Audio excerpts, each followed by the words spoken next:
অসম বার্তাজীবী সংঘের করিমগঞ্জ শাখার উদ্যোগে আজ করিমগঞ্জের সাংবাদিকদের নিয়ে আইনি বিষয়ে একটি কর্মশালা অনুষ্ঠিত হয়। এতে পুরনো ভারতীয় ফৌজদারি দণ্ডবিধি এবং ভারতীয় দণ্ড কার্যকারিতা পরিবর্তন করে নতুন ভারতীয় নাগরিক সুরক্ষা সংহিতা, ভারতীয় ন্যায় সংহিতা এবং ভারতীয় সাক্ষ্য অধিনিয়ম কিভাবে কার্যকর করা হলো সে বিষয়ে অবগত করা হয় কর্মরত সাংবাদিকদের। সেই সঙ্গে নতুন আইনের সঙ্গে পুরনো আইনের কোথায় তফাৎ রয়েছে সেই কথাও বুঝিয়ে দেন বক্তারা। এই বিষয়ে সারগর্ভ আলোচনা করেন করিমগঞ্জ ডিস্ট্রিক্ট লিগ্যাল সার্ভিস অথরিটির সচিব নিকুঞ্জ বড় এবং অতিরিক্ত পুলিশ সুপার প্রতাপ দাস। তারা পুরো বিষয়টি বিস্তারিতভাবে সাংবাদিকদের সামনে তুলে ধরেন। অনুষ্ঠানের শুরুতে কর্মশালার উদ্দেশ্য ব্যাখ্যা করেন অসম বার্তাজীবী সংঘের করিমগঞ্জ শাখার সভাপতি অসীম দেব। কর্মশালায় আমন্ত্রিত বক্তা, অতিথি এবং সাংবাদিকদের স্বাগত জানান শাখা সম্পাদক সৈয়দ মুজিব। কর্মশালায় বক্তব্য পেশ করেন পূর্বাঞ্চল প্রতিদিনের মুখ্য সম্পাদক তথা বরিষ্ঠ সাংবাদিক চন্দন কুমার রায়, দৈনিক নববার্তা প্রসঙ্গের সম্পাদক হবিবুর রহমান চৌধুরী, বিশিষ্ট সাংবাদিক গৌরীশ নন্দী প্রমুখ। এছাড়া উপস্থিত ছিলেন প্রেস ক্লাব করিমগঞ্জের সভাপতি মিহির দেবনাথ এবং সম্পাদক অরূপ রায়।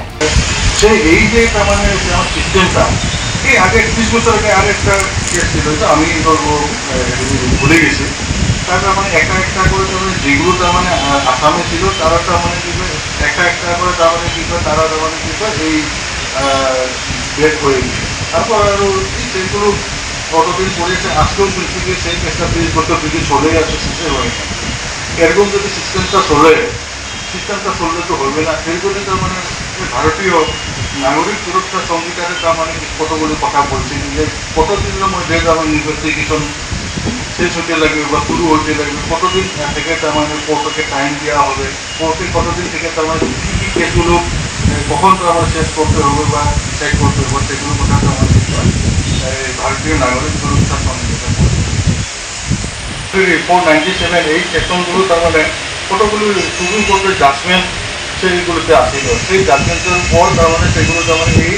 নতুন তারা দিয়ে দিয়েছে এখানে তার মানে সেইগুলোকে তার মানে রিপ্লেস করে দিয়েছে, উঠাই দিয়েছে। তারপর একটু পাবলিক সার্ভেন্ট, তারপর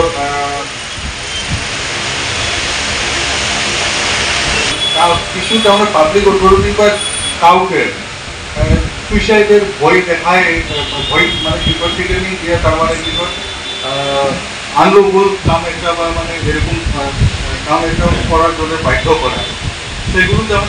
এইরকম যদি করে তাহলেও সেটা তার মানে ওখান তার মানে কি হয় এই বিএনএস একটা তার মানে ঢুকিয়ে দিতে যে সেগুলো তার মানে একটা তার মানে অফেন্সগুলি গণ্য হবে।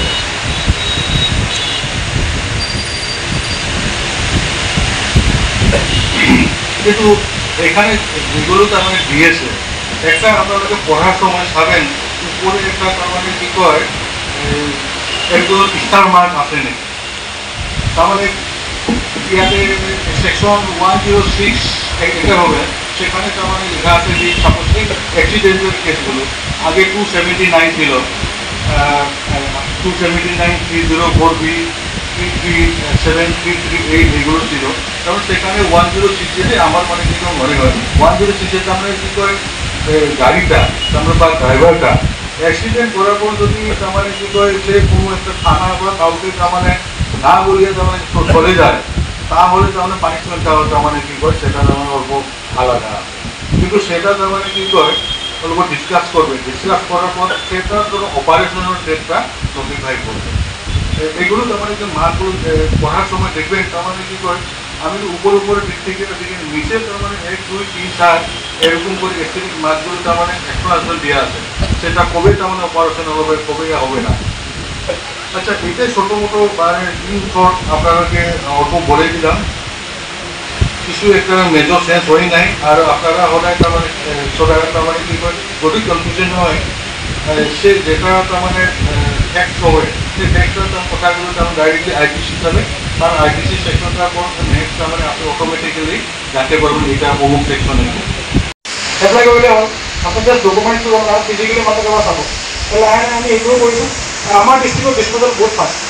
মই যিকেইদিন আছিলোঁ ফাষ্ট কৰি দিছোঁ, যিহেতু মোৰ ট্ৰেন্সফাৰ মই বুজি পাওঁ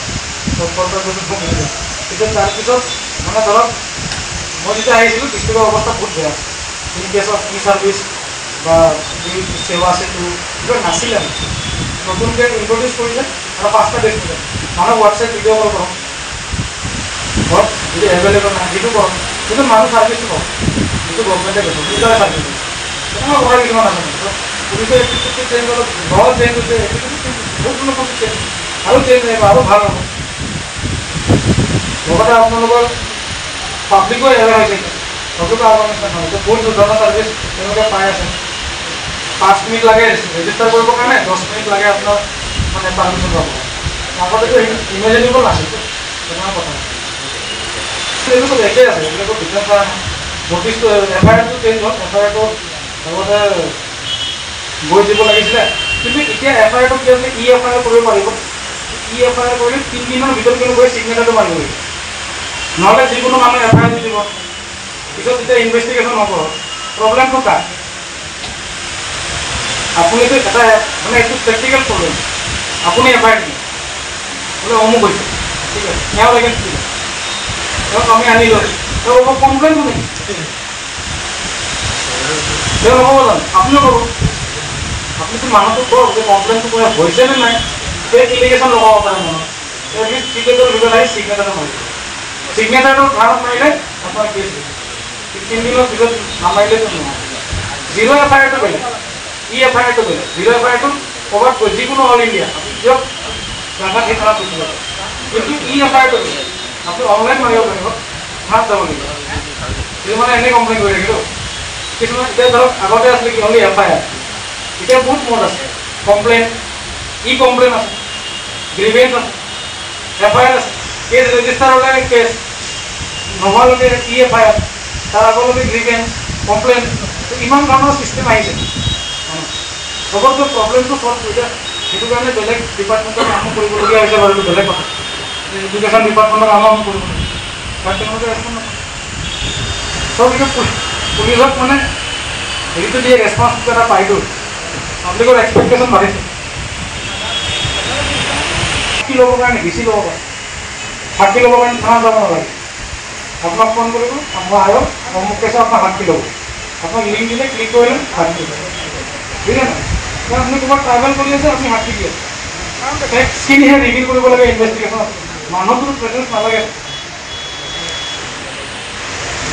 মেডিকেল এটা নতুন বস্তু আহিছে হিনিয়াছ ক্ৰাইম হ'লে 7 দিনত কিন্তু ৰিপৰ্ট দিব লাগিব আগত এইটো নাছিল চাইল্ড এডাল্ট মানে ওমেনৰ যদি ক্ৰাইম হয় 7 ডেজত ৰেজিষ্টাৰ্ড মেডিকেল প্ৰেক্টিচনাৰে ৰিপৰ্ট দিব আৰু আগতে এনেকুৱা আছিলে অফিচাৰে দিব লাগিব ছিগনেচাৰ মাৰে অফিচাৰ নালাগে চিপাহীয়ে ছিগনেচাৰ মাৰি দিলেও হৈ যাব কিন্তু ৰিকুইজিশ্যন দিয়ে য'ত আমি দেখোঁ বহুত সময় থানাত অফিচাৰ নাই এটা চিপাহী খোৱা হয় কিয় পাৰিব প্ৰেক্টিকেল এপ্ৰ'চ কিছুমান আমি পুলিচ ৰিপৰ্ট দিব লাগিব ইনভেষ্টিগেশ্যন 90 ডেজৰ ভিতৰত যোনে কমপ্লেইন দিছে তেওঁক দিব লাগিব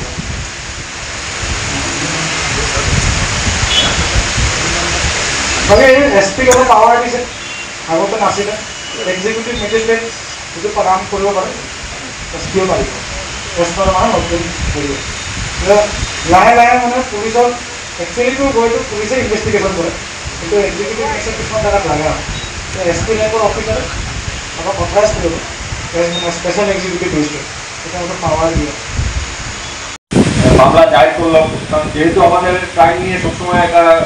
মানে ক্রাইমের নিউজ আমরা করি আর প্রতিদিনই ক্রাইমের নিউজ থাকে সেই জন্য ক্রাইম নিউজের করতে করতে আমাদের আইনগুলি সম্পর্কে আমাদের মোটামুটি একটা ধারণা রাখতে হয় তো এখন যেহেতু এই সরকার পুরনো আইনগুলো যেগুলো ব্রিটিশ যেগুলো কিছু আইন আমাদের দেশে প্রণয়ন করেছিল সেই আইনগুলো পরিবর্তন এনেছে পরিবর্তনটা এই কারণে এনেছে যে ব্রিটিশরা যখন আইনটা তৈরি করেছিল তখন তাদের শাসনের সুবিধার্থে আইনগুলো তৈরি হয়েছে তো 1947 সালে যখন দেশ স্বাধীন হলো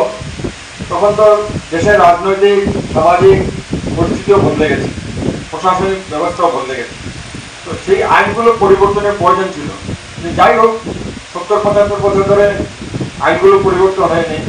বর্তমান সরকার সেই আইনগুলো পরিবর্তন করে যাতে ভারতীয় সমাজ ব্যবস্থা ভারতীয় অর্থব্যবস্থা ভারতীয় রাজনৈতিক ব্যবস্থায় যাতে আইনগুলো মানে কি বলা যায় অ্যাডজাস্ট করে সেইভাবে নতুন আইনগুলো তৈরি করেছে এবং গত বছর জুলাই মাসে একটা নিয়ে সেই আইনগুলো করা যাচ্ছে। এখন আমরাও যারা দীর্ঘদিন ধরে সাংবাদিকতা করি, আমরাও এই আইনগুলো সম্পর্কে ভালোভাবে ওয়াকিবহাল করি, কারণ তার নাম বলতে গেছে।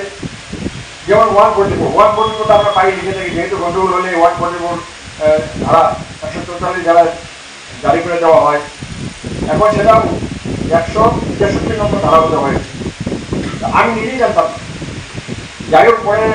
ঘাটাঘাটি করতে বুঝলাম যে 144 ধারা, পূর্বে 144 ধারা, আজকের 163 ধারা একই জিনিস। এরকম প্রতিটি ধারা কিন্তু আমাদের যারা আমাদের মানে যে আইনগুলো আমাদের থাকতে হয়, এটা সম্পর্কে আমাদের ওয়াকিবহাল থাকতে হবে।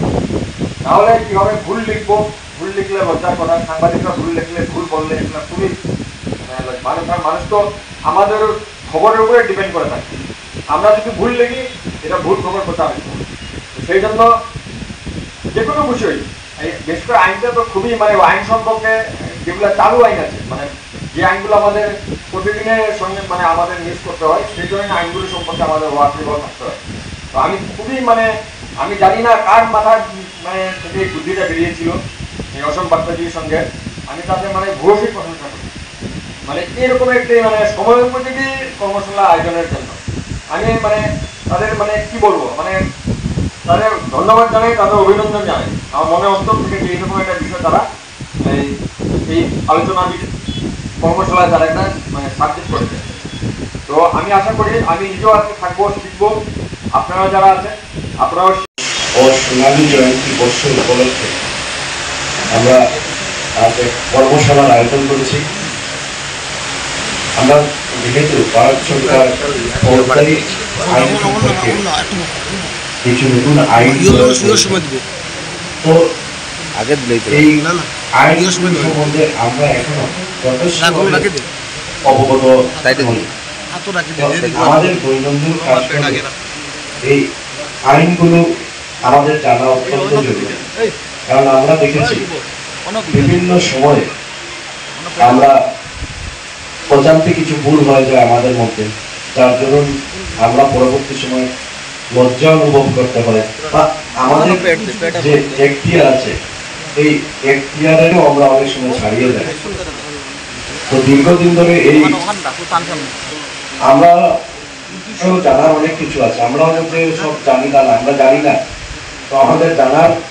অনেক কমতি আছে। এই জানার আয়োজন করেছি। ভারত সরকারের এই ফৌজদারি যে আইন হয়েছে, এই আইন যেহেতু নতুন হয়েছে, তো আমরা সবাই, আমি মনে করি সবাই এই আইন সম্বন্ধে যথেষ্ট সচেতন নই। তো তা নিয়ে আমরা আজ এই কর্মশালার আয়োজন করেছি বার্তাজীবী সংঘের পক্ষ থেকে। বার্তাজীবী, আপনারা সবাই জানেন যে বার্তাজীবী সংঘ আসাম তথা দেশের যে সাংবাদিকদের জন্য দীর্ঘদিন থেকে কাজ চালিয়ে আসছে। এই আসাম বার্তাজীবী সংঘের জন্য বর্তমানে আসামে বিগত কিছুদিন থেকে কয়েক বছর থেকে বিজেপি সরকারের আমল থেকে, সর্বানন্দ সোনোয়ালের আমল থেকে সাংবাদিকরা পেনশন পাচ্ছেন, যা বার্তাজীবী ফাইটের ফসল, এবং বর্তমানে এটা চলছে, অনেক পাচ্ছেন, আমাদের ডিস্ট্রিক্টেও আছেন যারা এই পেনশন প্রাপ্য সাংবাদিক আমাদের এখানেও আছেন। এবং আপনারা জানেন যে কিছু কিছু কাগজ এবং বন্ধ হয়ে পড়েছিল, এবং যার জন্য যে সমস্ত সাংবাদিকরা এই চ্যানেলের সঙ্গে বা পেপারের সঙ্গে জড়িত ছিলেন তারাও কর্মহীন হয়ে পড়েছিলেন। কিন্তু বার্তাজীবী সংঘ তা নিয়ে আন্দোলন করে, ফাইট করে, প্রয়োজনে আদালতের দ্বারস্থ হয়, এবং যার দরুন কিছু সাংবাদিকরা আজ পারিশ্রমিক দিতে, মালিকপক্ষ পারিশ্রমিক দিতে বাধ্য হচ্ছেন। বার্তাজীবী সংঘ ভবিষ্যতেও সাংবাদিকদের হকের জন্য, সাংবাদিকদের অধিকারের জন্য কাজ করে যাবে। আজ আমরা যে আয়োজন করেছি, মূলত জানেন যে ভারতীয় ফৌজদারি আইন প্রণয়ন করা হয়েছে। এই ফৌজদারির জন্য ভারতীয় নাগরিক সুরক্ষা সংহিতা, যেটা পূর্বের আইপিসি, ভারতীয় ন্যায় সংবিধান যেটা পূর্বের সিআরপিসি, ও ভারতীয় সাক্ষ্য অধিনিয়ম যেটা পূর্বের এভিডেন্স আইন, এই আইন নিয়ে আমাদের সামনে তুলে ধরবেন আমাদের ডিএলএস এর সচিব মৃত্যুঞ্জয় বড় মহাশয়, আমাদেরকে এই নিয়ে অবগত করবেন। এবং আমাদের সাংবাদিকদের কিছু লিমিট সম্পর্কে, সাংবাদিক আমরা কি করতে পারি তা নিয়েও পুলিশ সুপার এবং আমাদের মধ্যে বরিষ্ঠ সাংবাদিকরা আছেন, আমাদের হবিবুদ্দা আছেন, চন্দনদা আছেন, গভীরদা আছেন, ওরা সবাই আমাদেরকে বলবেন যে আমাদের এখতিয়ার কতটুকু।